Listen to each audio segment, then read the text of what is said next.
People toot their horns, flash their lights, wave, smile. Getting support from locals is always outstanding because that's essentially why we're doing this job, to support our local communities, support our country and our families. This load of hay is going to go up north of Nyngan. Outback trucker Chaz Butt is making a hay run, free of charge, to give Henry's farm a fighting chance of survival. There's bugger all feed up there and they're screaming for it. The hay delivery is only half of Chaz's mercy dash. From Burrumbuttock, Chaz will deliver the hay north to Nyngan, return empty to Albury, then collect a tanker with 22,000 litres of precious water and head west to another farm at Pooncarry. A round trip of over 2,400 kilometres. Loading done, Chaz sets off on the first leg of his drought-busting dash. But the warning lights are already on. She's spluttering already. That check engine light's just come on. I'm going to throw the bonnet over up here. My own peace of mind and see why it's spluttering.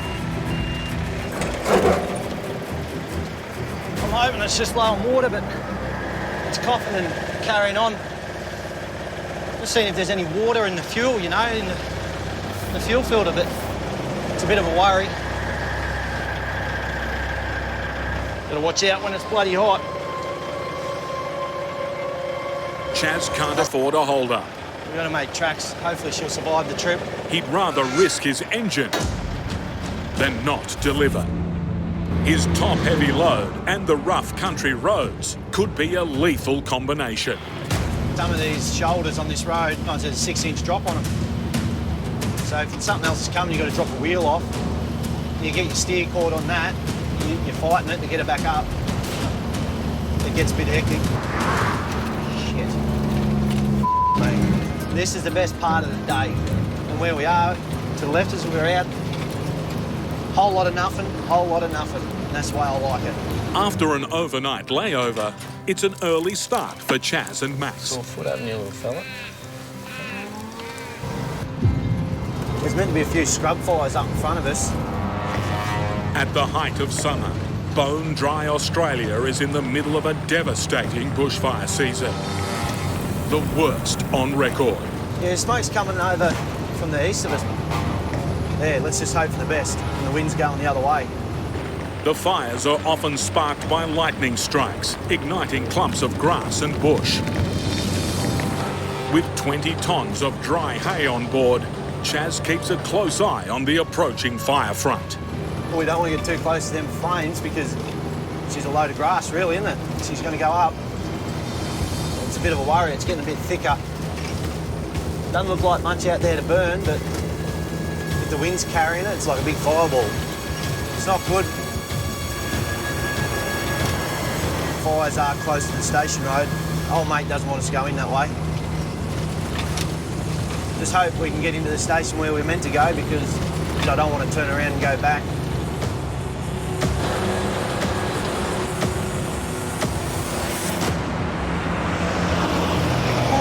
Chaz has outrun the fires and is finally in the clear. The livestock are desperate for the fresh hay.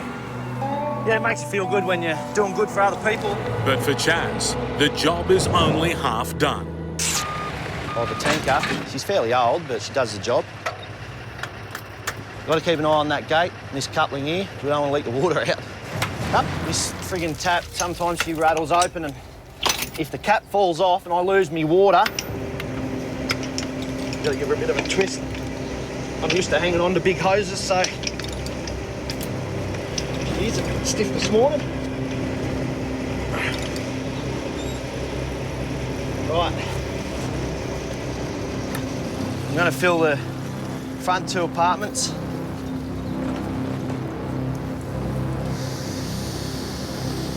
There she goes there. The first chamber of the tanker starts to fill fast. Oh, f***ing hell. Whoa! Too fast. I turned one of the compartments off, about turning this off, not bloody thinking, and blowing the hose off on the bottom of the tank. If I don't get this hose on in one go, we're going to lose all the water.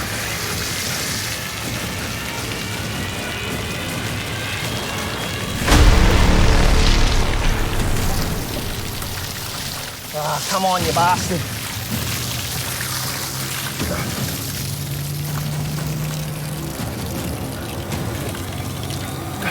We got it started. Chaz manages to stem the flow from the unreliable tanker. This is all it takes, one of these little stuff-ups, just stuff your whole friggin' day.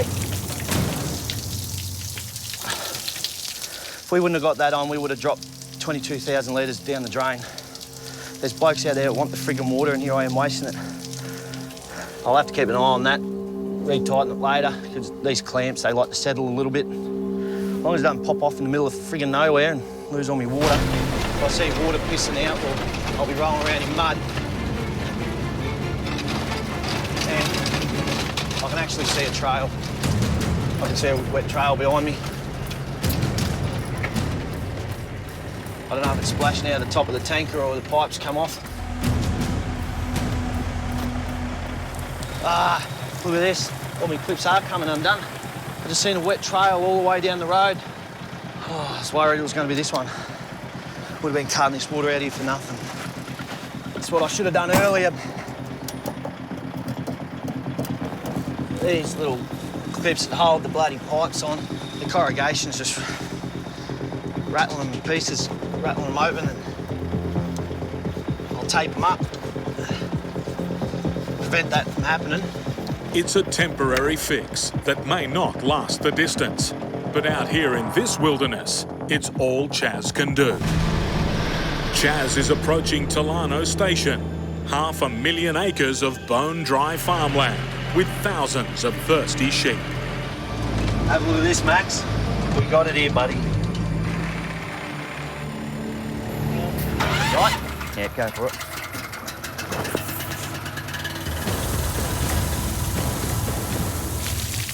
The corrugations have cracked this friggin' thing.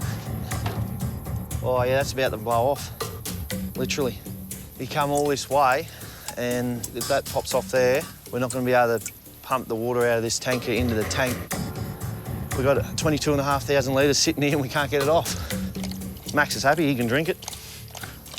Do you have any water pumps at all? Yeah, I think I might have one in the shed. I'll have a look for you. Yeah. Grand plan. We can jam this pump up the top of the trailer, run a hose straight into the top of the tanker. We'll pump it straight into his tank. It's probably the only way we can do it, isn't it? Yeah. We can only try. Right. Yep. Got him? Yep.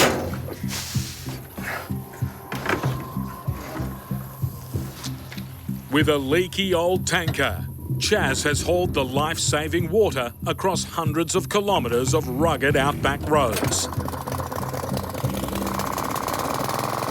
And he finally delivers.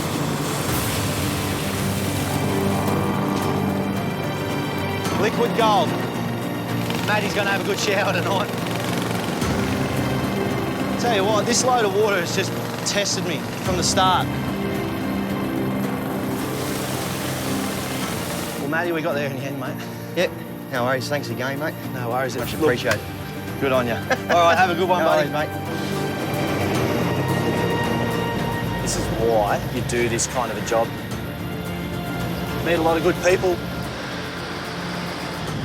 We're here to help out, and it's what we enjoy at the end of the day, is driving trucks.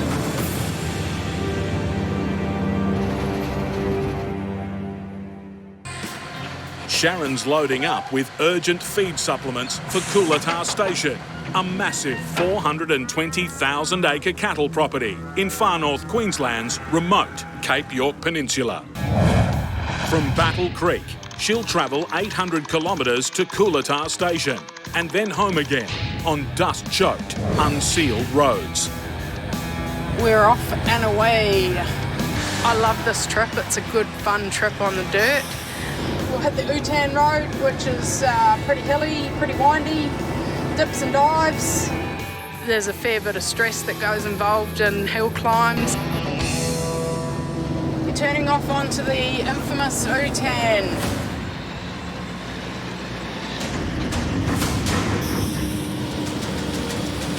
Here it is, the dirt.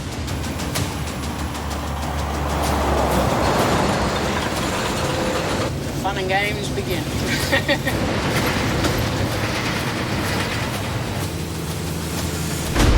just hard work on the gear. You could buckle a rim if you hit it too hard, pop a tyre, especially if you do something out here. You don't always have the spares on supply. You just got to do what you got to do in the bush to get your job done, get your load delivered and get home again. Yeah, this is a fairly significant crossing. It's fairly steep and windy, so you can't hit it running. Outback cattle stations are so big, they're mostly unfenced, leaving cattle to roam free. Mate, we got to be careful of those because they are what do big damage to the truck if we hit something like that. Thanks, old girl. Sharon's missed the cattle, but she's also missed a gear.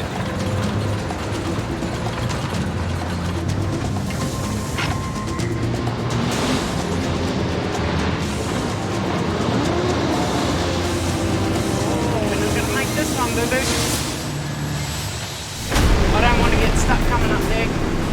Not by myself, not with the road train on.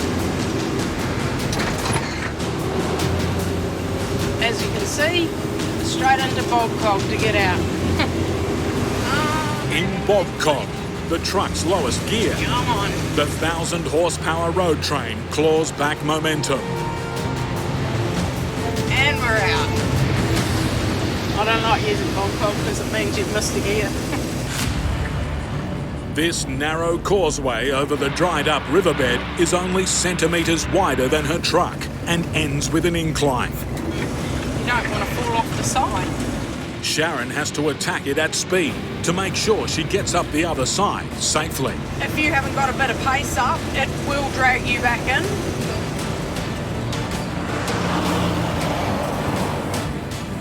Sometimes it's not good to look in the mirrors, just keep going and go for it.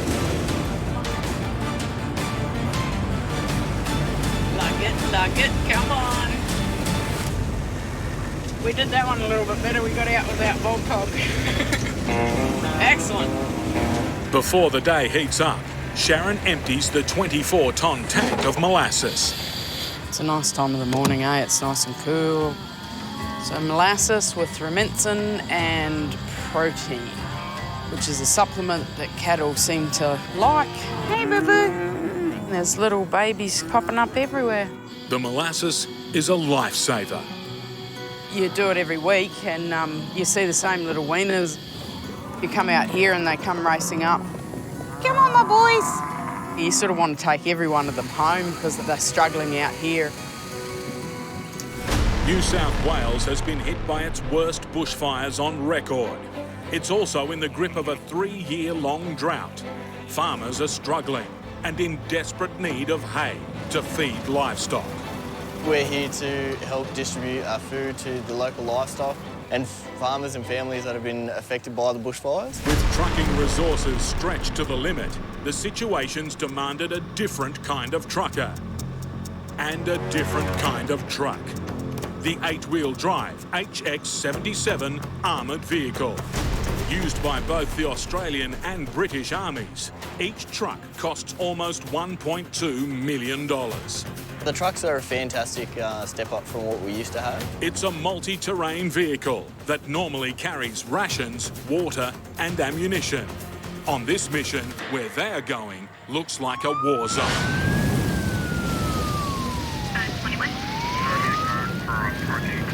In Cobargo, 2 lives were lost and 22 homes flattened when the firestorm engulfed the town. George Walters was in the heart of the fires. The day before New Year's, I was in the fires down at Cobargo, and the first thing I seen after we saved our place was livestock, sheep, horses, cattle. You know, they can't go without food. Imagine it standing there for a week or longer with nothing to eat. After the fires, George swung into action. He sent out a call for help and raised almost $500,000 worth of donated hay from farmers in Victoria, New South Wales and Western Australia. Truckers from around the country also gave their trucks and services free to get the hay to where it was needed most. We're doing what Australians should do. It's the backbone of Australia and always has been, the primary production industry, so yeah, let's get out and help these fellas. George contributed $50,000 worth of hay to the fund. and $110,000 for the fuel costs of 11 West Australian truckers. It didn't go unnoticed.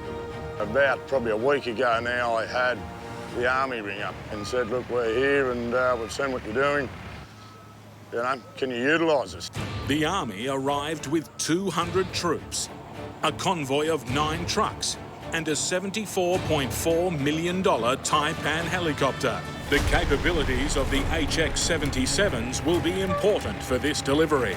They have an integrated handling system, and that essentially allows us to move the flat rack or the top deck off the rear. A massive time saver.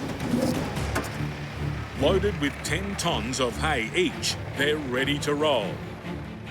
They will start at Cooma Racecourse, New South Wales, move on to Neligan, down through to Mogo, and then move south to Cobargo, a trip of 300 kilometres, delivering to fire-ravaged farms. We're about to head off and get this hay out. Lance Corporal Matt Scheimer will command 3 of the 9 trucks in the convoy.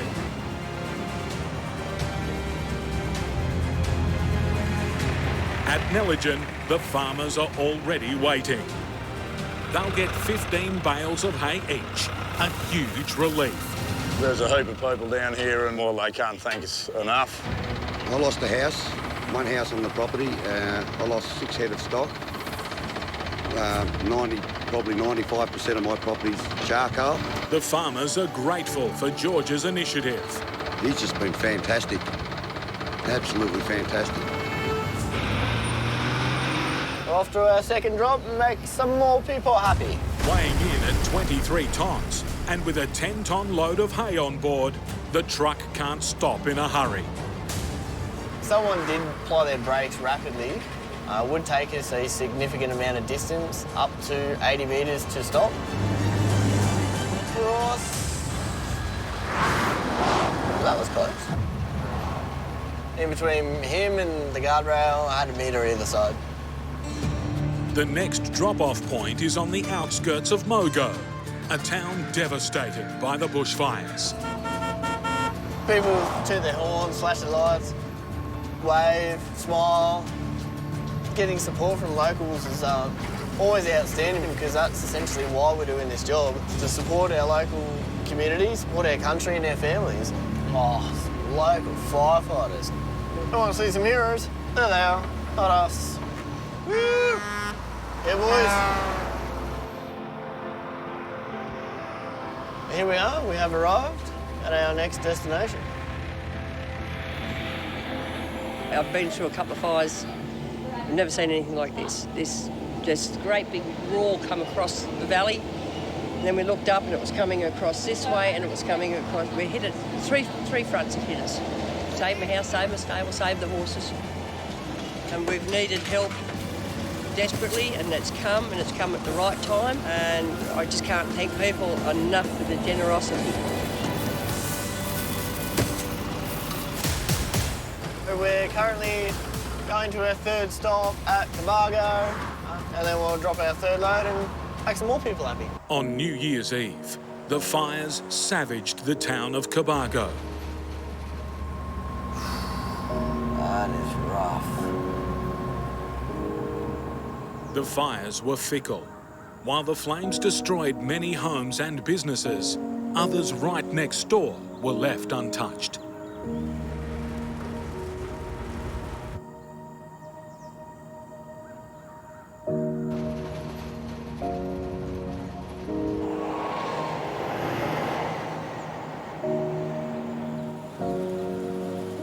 Here we are, we have arrived at our next destination. And soon offload and make some happy farmers. We first come in from the east side here, and at that point in time we had some tanks on a trailer putting it out, and the cord on the pump broke, and so we had no way of defending. Tamara and her husband Craig's entire 800-acre farm was destroyed by the fires. They also lost 30 of their herd. Craig was in the tractor just trying to extinguish the fire. We lost 100% of our ground cover and all our pasture. For the cattle that remain, food is scarce. It's trucking along well. It's good to see all those guys together. It's quite warming, really. It's pretty amazing. Yeah. George has made such a difference to everyone that he's been able to help. It gives those people a peace of mind. The Army has delivered 6,000 bales of donated hay to 500 desperate farmers and their hungry animals. A lifeline at a time of hardship that will not be forgotten. I'd just like to thank all the Army guys today. It's been unbelievable and a great success. The Army's quick response and distribution skills has been invaluable. Today went pretty successful.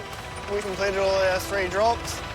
And all because of one man, farmer George Walters, who reached out a helping hand to those most in need and made it all happen. It can be pretty moving and can be a pretty tough day, but at the end of it, it's all rewarding.